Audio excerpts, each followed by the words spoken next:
আসসালামু আলাইকুম, পবিত্র মাহে রমজানের শুভেচ্ছা। আমি দীপা খন্দকার রান্নার এক্সপার্ট থেকে আপনাদেরকে স্বাগত জানাচ্ছি। মজাদার সব রেসিপি নিয়ে আজকে আমার সাথে হাজির আছেন তানিয়া শারমিন, রন্ধনশিল্পী। কেমন আছেন আপা? হ্যাঁ, ভালো আছি। রমজানের শুভেচ্ছা আপনাকেও। আপনি আজকে আমাদের দর্শকদের জন্য কি করবেন? ইফতারিতে আসলে একটু ঝাল কিংবা একটু চটপটা খাবার হলে ভালোই লাগে। আর ব্যতিক্রমী খাবার আসলেই আমাদের সবারই একটা আকাঙ্ক্ষা থাকে, সারাদিন রোজা রাখার পর টেবিলে একটু স্পেশাল কিছু আমরা দেখতেই চাই। তো আজকে করব এরকম একটি ডিফারেন্ট রেসিপি, যেটা আমি একটু ইনোভেশন করেছি, তন্দুরি টাইপের। এটা chicken tandoori with creamy sauce. বাহ, মানে শুনেই খুব মনে হচ্ছে খুবই মজাদার একটা কিছু হবে। ঠিক আছে, আপনি তাহলে এখানে চলে আসুন। হ্যাঁ, দেখুন সব রেডি আছে নাকি। এবং এটার মজা কি যে এই ধরনের ইনগ্রেডিয়েন্টস কিন্তু আমাদের হাতের কাছেই থাকে, এবং রোজার মধ্যে আমরা তো অবশ্যই বিশেষ করে যে টালা জিরা গুঁড়া এই ধরনের খাবার রাখি, যেহেতু এই ধরনের ইনগ্রেডিয়েন্টস আমরা রাখি কারণ ওই চটপটা খাবার। তো এই ইনগ্রেডিয়েন্টস দিয়ে কিন্তু আমরা খুব সহজে একটু ডিফারেন্ট রেসিপি করতে পারি। চিকেন তন্দুরির জন্য আমি চিকেন নিয়েছি এখানে 1 কেজির মতো চিকেন আর কি। এখন আমি এটাকে একটু ম্যারিনেট করব, যেহেতু তন্দুরি হবে ম্যারিনেশন মাস্ট। আমি টক দই নিয়েছি এখানে, খুব বেশি যে হ্যাং কাট করতে হবে নট দ্যাট। এখানে আমি প্রায় 4 টেবিল স্পুন দিলাম টক দই, তারপরে আদা বাটা 1 চা চামচ, সেই সাথে রসুন পেস্ট, সেটাও হ্যাঁ 1 চা চামচ মতো নিচ্ছি। একটু স্পাইসি করবো তো। এখন যাবে গুঁড়া মশলা, ধনে গুঁড়া 1/2 টিস্পুন। আমি একটু টেলে নিয়েছি যাতে ফ্লেভারটা ভালো আসে। আচ্ছা। জিরা গুঁড়া 1/2 টিস্পুন। এটা হলো তন্দুরি মশলা। আচ্ছা। শুকনো মরিচের গুঁড়ো, যেহেতু তন্দুরি চিকেন সো একটু ঝাল তো হবে। একটু ঝাল কতটুকু দিব? 1/2 টিস্পুনও দেওয়া যায় অথবা 1 চা চামচও দেওয়া যায় যদি একটু স্পাইসি করতে চাই, আর কালারটাও ভালো আসবে। তারপরে কালারের কথা যেহেতু উঠলো, একটু জাফরানি কালারটা দিচ্ছি, চিমটি মতো আর কি। অল্প একটু লেবুর রস, যেহেতু টক দই দিয়েছি। লবণ দিব, হ্যাঁ লবণটা 1/2 টিস্পুন, প্রয়োজনে আবারও দেওয়া যাবে। আর যেহেতু টক দই দিয়েছি, লেবু রস দিয়েছি, এটাকে ব্যালেন্স করার জন্য একটু চিনি দিব। হ্যাঁ, চিনি দিলে টেস্টও কিন্তু বেড়ে যায়। তো এখন সব একসাথে মিক্স করে নিব।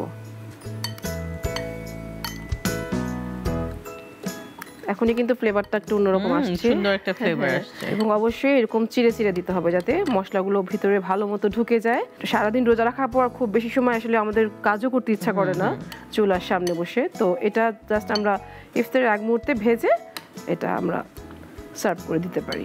হ্যাঁ, ভেজে ফেলবো। একটা প্যান নিয়েছি, এরকম ননস্টিক প্যান হলে ভালো হয়, কিংবা পুরো তাওয়া বিশিষ্ট। কেউ চাইলে গ্রিল প্যানও করতে পারে। আচ্ছা। তেলটা ভালো মতো গরম হতে হবে। আমি 4 পিস করে নিয়েছি, কেউ চাইলে এটাকে 8 পিসও করতে পারে। আমি জাস্ট গ্রেভি থেকে ছাড়িয়ে দিলাম। হ্যাঁ, কোনো গ্রেভি কিন্তু এর মধ্যে দেইনি, জাস্ট এটাকে ড্রাই করেই আমরা ভেজে নিব। আচ্ছা আচ্ছা। কেউ চাইলে সামান্য পানি অ্যাড করতে পারে পরের দিকে। এখন জাস্ট কুকিং প্রসেসটা চলছে তো। আচ্ছা। এটাকে সিল করতে হবে, এই জন্য 2 মিনিট একটু ঢেকে আমরা এটাকে করব। এই ফাঁকে আমি বাকি প্রিপারেশনগুলো করে নিচ্ছি। এটা এখানে শিফট করছি। দেখো, প্রথমে আমরা মিডিয়াম হাই হিটে করব, তারপরে হিটটা কমিয়ে দেব। আর এখানে আমি কিছু ভেজিটেবল অ্যাড করব। সারাদিন রোজা রাখার পর আসলে ভেজিটেবল আমাদের কম খাওয়া হয়। ভেজিটেবল না খেলেই নয়, খেতেই হবে। তো এটাই চিন্তা করছি, তন্দুরিতে আমরা খেয়েই থাকি, বাট এটার মধ্যে আমি একটু ভেজিটেবল অ্যাড করব। কালারফুল ক্যাপসিকাম কেউ রাখতে পারে। না, আমি একটু বাটার দিব। তেল দিয়েও চাইলে করা যায়, কিন্তু বাটার দিলে হয় কি ফ্লেভারটা ভালো আসে, ভালো লাগে খেতে। অল্প জাস্ট 1 টেবিল স্পুনের মতো আমরা বাটারটা দিব, এবং সেই সাথে কিছু ক্রাঞ্চি ভেজিটেবল যেটা খাওয়া যায়। এখানে পেঁয়াজ নিয়েছি, আর ক্যাপসিকাম, কালারফুল ক্যাপসিকাম কেউ নিতে পারে, কিন্তু টমেটো দেব না। আচ্ছা। চাইলে কেউ ব্রকলি কিংবা ফুলকপি এই টাইপের ভেজিটেবল দিতে পারে, বা গাজর। হ্যাঁ,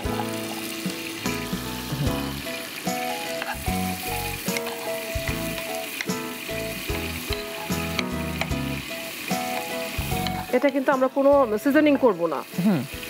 লবণ কিংবা এটা এমনি রাখবো, কারণ আমরা যে গ্রেভিটা করব ওটার সাথে আর কেউ চাইলে হালকা একটু সল্ট পেপার বা লবণ দিতে পারে। এটা কি উল্টে দেওয়ার টাইম হচ্ছে? 2 মিনিট হলে আমরা এটাকে উল্টে দেব।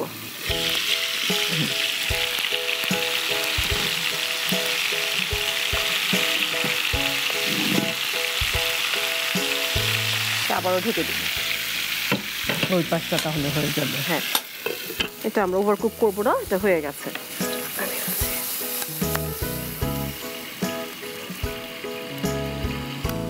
একই প্যানে আমরা যে গ্রেভিটা রেখেছিলাম, চিকেনের যে গ্রেভিটা ছিল মশলা, সেটাকে আমরা এখন কুক করে দিব।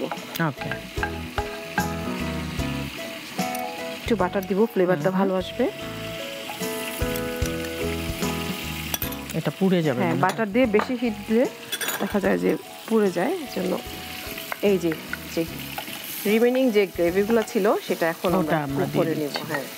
এটা নষ্ট করব না, এটা আমরা ধুয়ে নিব, একটু পানি দিয়ে দিব।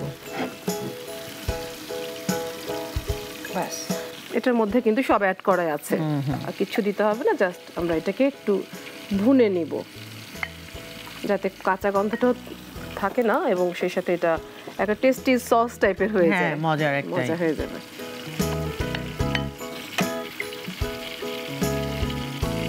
এটাও আমাদের বোধহয় এটাও এখন হয়ে গেছে। হিটটা এখন একটু কমিয়ে দেব। আমি কিন্তু কোনো পানি ব্যবহার করব না, এই তেলে এটা কুক হয়ে যাবে ভালোমতো কুক হয়ে যাবে। শুধু ঘুরিয়ে ফিরিয়ে আমরা এটাকে ড্রাই করে দিব, এতে ভেতরটাও সিদ্ধ হবে এবং ওভারকুক যাতে না হয়। ওভারকুক হলে হবে কি, ড্রাই হয়ে যাবে, ভেতরটা ড্রাই হয়ে যাবে, জুসি টেন্ডারটা থাকবে না, ওটা থাকবে না। ঢেকে এটা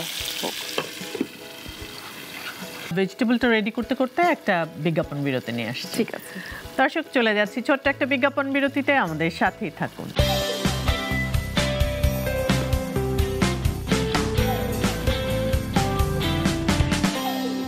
ফিরে এলাম বিজ্ঞাপন বিরতি থেকে রান্নার এক্সপার্টে। গ্রেভিটা আর একটু শুকিয়ে দেব। আমি একটা সসও করব, এই ফাঁকে ওইটাও রেডি করতে পারি আমরা। এখানে ক্রিম আছে, এটাকে একটু লিকুইড করার জন্য একটু দুধ দিয়ে নিব, সামান্য একটু লবণ, 1 চিমটি লবণ আর একটু চিনি। এটাও বোধহয় হয়ে গেছে প্রায়। আমি কি এটা উল্টে দিব? প্লিজ।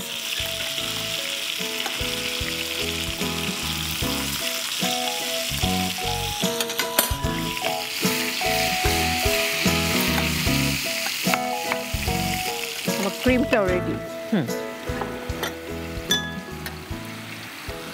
এদিকে আমাদের এটাও ঘন হয়ে গেছে। ডান, খুব বেশি ঘন করব না।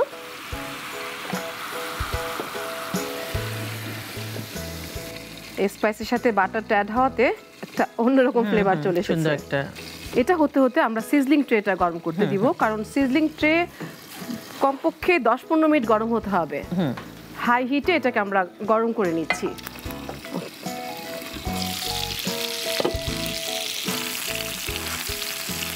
এটা হয়ে গেছে, অফ করে দিলাম।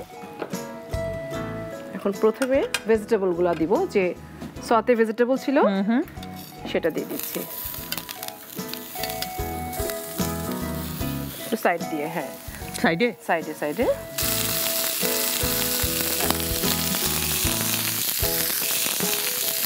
তারপরে চিকেনের পিসগুলো, উপরে যাবে গ্রেভি,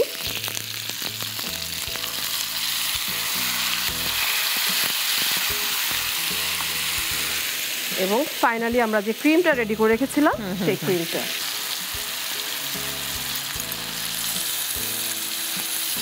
এখন একটু ফ্রেশ ধনেপাতা আমরা দিয়ে দিতে পারি উপরে একটু ছিটিয়ে। এটা তো আমাদের রেডি হয়ে গেছে, আপনি আমাদের জন্য আরেকটা রেসিপি করবেন, সেটা কি? সেটাও ইফতারিতে খুব ভালো যায়, প্রন টেম্পুরা। আচ্ছা ঠিক আছে, প্রন টেম্পুরার জন্য যা যা লাগে আপনি একটু রেডি করে নিন, আমি আরেকটা বিজ্ঞাপন বিরতি নিয়ে নিই। ঠিক আছে দর্শক, চলে যাচ্ছি আরো একটা ছোট্ট বিজ্ঞাপন বিরতিতে, আমাদের সাথেই থাকুন।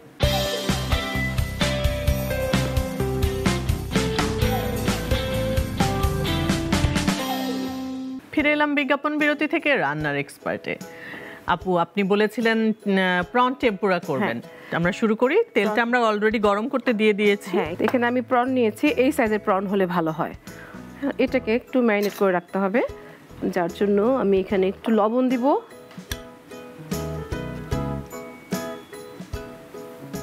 আদা বাটা,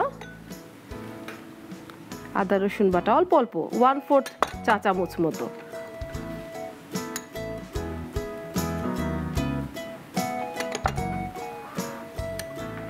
চিনি হালকা যাতে চিংড়ি মাছটাও টেস্টি হয় আর কি, শুকনো মরিচের গুঁড়ো এবং লেবুর রস সব দিয়ে এটাকে কমপক্ষে 10-15 মিনিট একটু মাখিয়ে রাখতে হবে, যাতে চিংড়িটাও সফট হয় এবং চিংড়িটাও টেস্টি হয়।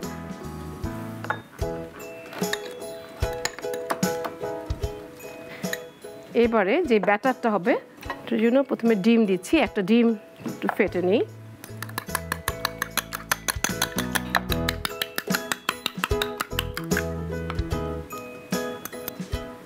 লবণ স্বাদ মতো দিচ্ছি, লাগলে আবারও দেওয়া যাবে, প্রথমে একটু অল্পই দিই টেস্ট হওয়ার জন্য, অল্প চিনি, পেঁয়াজ কুচি, পেঁয়াজটাকে মিহি কিমা করে নিয়েছি, কাঁচামরিচটা মিহি কিমা, ঝালটা স্বাদ মতো যার যার টেস্ট অনুযায়ী। এখানে ময়দা দিব 1/2 কাপ মতো ময়দা, সেই সাথে তার অর্ধেক দিব কর্নফ্লাওয়ার, জিনিসটা যাতে অনেক ক্রিস্পি হয়। হ্যাঁ,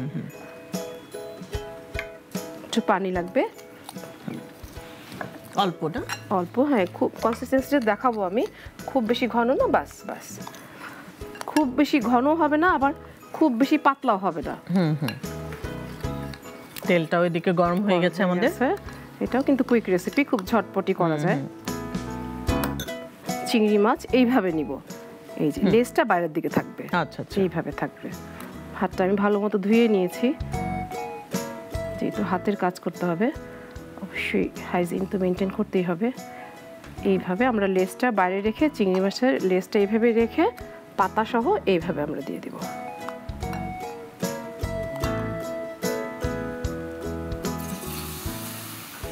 আচ্ছা, পুরো পাতাটা আমরা শো করছি আর কি, আমরা ভাজ করছি না। না, এবং খেতে ভীষণ ভালো লাগবে, পাতাটা ক্রিস্পি পাপড়ের মতো লাগবে। এক পিঠ ভালো মতো হয়ে গেলে মাছটা যখন সেট হয়ে যাবে তখন আমরা উল্টে দিব। হয়ে গেছে, এরকম গোল্ডেন কালার হলেই নামিয়ে ফেলবো। আর চিংড়ি মাছটা যেহেতু ম্যারিনেশন করা ছিল, আর চিংড়ি মাছের সময়ও লাগে না, সময় লাগে না, হয়ে যাবে। বাহ, এটা সস দিয়ে খেতে দারুণ লাগবে। Prawn tempura. Thank you. Prawn tempura আর ক্রিমি সস তন্দুরি চিকেন তৈরি হয়ে গেল।